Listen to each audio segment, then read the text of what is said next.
So let's talk about the parameters around accountability, all right? How would you talk about that? How would you invite people into that? How can you actually let that go, and at what point? Here's what I'd do. I would have done it at the national level, so it's fun to kind of dream about it, all right? Look, here's what happened in the country with no debate, right? With no debate in the country, all right? These are the 4 pieces of what public education is supposed to do. It's supposed to do some sort of academic achievement training, reading, writing, and so forth. It's also supposed to do something around social justice. Right? It's supposed to be doing something around citizenship and in a democracy. And it's supposed to be something, last time I looked around, kind of the development of the child. You know, kind of the child growth. So what happens in the country is that we get a policy piece that thinks we're not basically paying attention to how we're doing with respect to, and so forth. So the national policy defines what we are going to measure like this. And the standardized tests basically are focused on this. And there is, from the moment that happens in 2001 with No Child Left Behind, if you stopped and said, what does anybody in the teaching, in the sites, what are we talking about? We talk about this, all right? The dialogue around all of this simply goes quiet. So one of the things we could do, actually, as we move in, is we could say to the sites, look, we're getting pushed here, and we're going to keep measuring this in some ways. We've got a couple of years to get it right, so we're not measuring backwards but forwards. But by the way, we would love to have you struggle. Elementary probably different than middle, middle than high school. We'd love for you to talk to us about how you might measure and how you think as a staff, professionals, how you think about children's growth as citizenship. How do you measure that? All right? The wonderful stuff that we used to do, 25, 30 years ago around kind of ethical growth and development and how you talk about that with children, giving them dilemmas and having... I'd love to talk again. Nobody can even talk about what it's like to be a citizen in this country anymore. The right and the left don't want anybody near this. All right? This is dangerous, and they don't want you talking about it. All right? And so forth. And this, we were all in, half this room was in courts of law for about 20 years, and then all of a sudden, nobody ever heard a thing about schools and social justice. My only point is, why wouldn't we now, with 2 or 3 years in front of us in California, say to our sites in Poway or Pomona and so forth, why wouldn't we say, let's start talking about character development. Give me some ideas about how to talk about that in the middle school. Because it turns out that 65% of our parents care more about this than they care about this. All right? My only point is we get stampeded here, so the last thing you want to do is say to them, and by God, we're going to measure it this way. That's the accountability issue. Why wouldn't we open this up and have them experiment with us around this?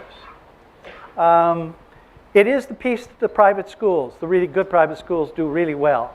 They basically are able to speak to and tell their story around some piece of this and then measure the daylights out of it.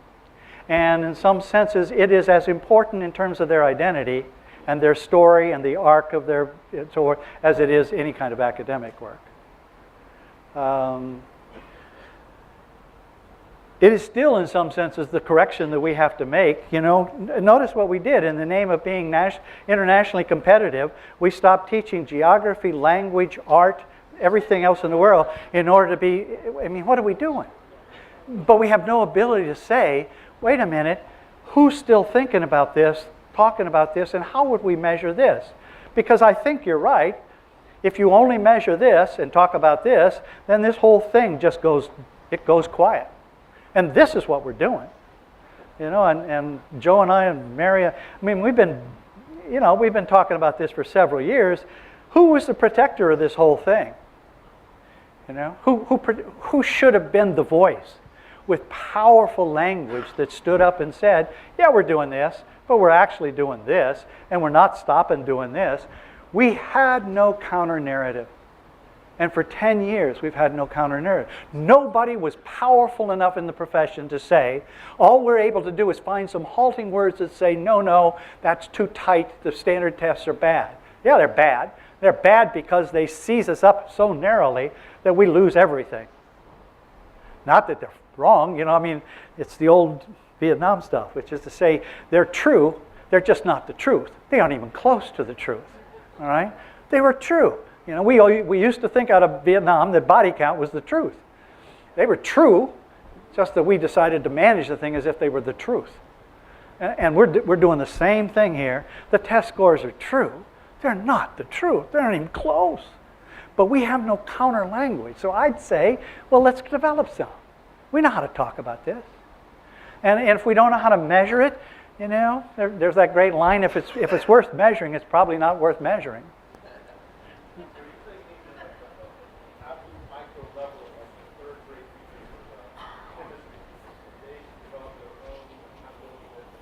Wouldn't it be fun? Especially if you were in, I mean that. I don't mean to. So I'm in San Juan, and I've got 2 IB programs, and I've got something here much closer to a career piece, and I've got something over here. I would love for them to be telling me kind of how they looked at their children's growth and how different it was than maybe the next school over. Yeah, I want some comparative data, but I want them to talk about their anecdotes and their journey of their children in one way, and I'd expect them to talk differently down the street doing some other kind of curricular approach. And see, I would argue that parents would love that choice. They would love, with 3 different kinds of children, to choose this, and then choose an IB, and then choose a more, you know. I don't think parents choose this. I think they choose this based on individual children that they happen to care about. I think we're still getting framed as somehow afraid of this. I don't think we ought to be afraid of this. I think we ought to basically be looking for ways to say this. But amazing how fast we walked away from huge curricular pieces. I mean, I'm a language teacher. Just to summarize my kind of journey here, I'm basically saying open permission, set the parameters, get the resources to the sites, give them some general pace and direction, and don't overmanage it. And this piece that just got added, which is to say, open and add some additional accountability areas so that they can build out and so forth. And then I think you start that process of listening and learning together, and you broadcast the learning to the whole system. When you do that, the whole system has a chance to move with you. You know, and I think that's the journey that I think that's good management, period, no matter what you're doing. It builds a culture of learning, reflection, collaboration, all the pieces that we opened the day with. Yeah. And that's complex work, extremely complex, in terms of politically being able to move there, you know, and run those risks. Well, let's talk about one of the tougher issues for the union on this one. I mean, it's no fun unless we talk about something hard. Well, so let's presuppose that your poorest middle school with 90% children of poverty and so forth is a tough place to be. And you've got enough movement inside that your seniority rules allow you, if you have any seniority at all, to get out of a really tough place, and you don't teach there. So the Joint Labor Management District Committee goes out there, and it turns out that the average life of the teacher there is 0.7 years. That's the experience, all right? All right. Well, it seems to me, and everybody looks at that and says, well, these teachers don't know how to teach anybody, let alone these children, all right? And they're not ready yet, and so forth, and there's no senior staff and so forth. Well, it just seems to me across the country we're finding unions who go back and build stipends to go in there for senior for 2 or 3 years. They build strategies where a team can go back in there, a group of 6 or 7 teachers as really a good group, or you basically say, I'm going to change somehow the seniority pieces. I mean, those are real tough issues, but those are the issues that, we just lost a major lawsuit 2 years ago in LA on that baby. When you end up saying you believe in social justice and you've got a structure that that puts the lie to that, you better be ready to step up. That's all. So I mean, I think that's a tough one. I just think the systems have got things in place now that somehow when we discover what their effect is, unintended, you've got to step up and redesign. And telling the truth about that probably would be part of the... Yeah, you'd have to tell. One end of the stick to pick up the other. Yes. Yeah, I mean, I can't, you know, the really good corporations have learned the hard way on this one, and some of them do the. Remember Iacocca? I thought he was a genius on this. He takes over this absolutely horrendous car company, right? And the first thing he does is go out and he says stuff like, well, nobody was building a convertible. So the first thing he tries to do is tell some good story. But within 12 months, he's out there saying, we build junk.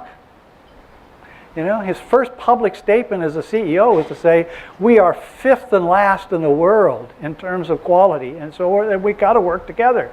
The minute he does that, and he says, and we're going to the federal government and ask for some money, he becomes the kind of the darling of the country in terms of because he tells the truth. Everybody knows they build junk, all right? And everybody knows they aren't doing it well and don't have the resources. The minute he says that, that thing starts to turn. It turns inside. Interesting thing is it turns inside before it turns outside. You tell the truth and you think, oh my goodness, I basically have exposed myself outside. Turns out that the first group you gain is the internal group who starts to say, oh, we're going to tell the truth. All right? The worst thing you can do is keep telling the good stuff. The minute in the management, I think all of our instincts are right. You know, you say, why would you in a public sector piece tell the tough stuff? All right? If you only tell the good stuff, nobody outside will ever believe anything. If you tell the good stuff and the bad stuff, they'll start to believe all of it. That's kind of the counterintuitive piece on this. And we're not good at this. We hardly do it at all. We never do it together, and we very seldom tell the hard stuff. The minute you do it together and tell the hard stuff is the minute the entire larger system starts to come with you. And that's all counterintuitive.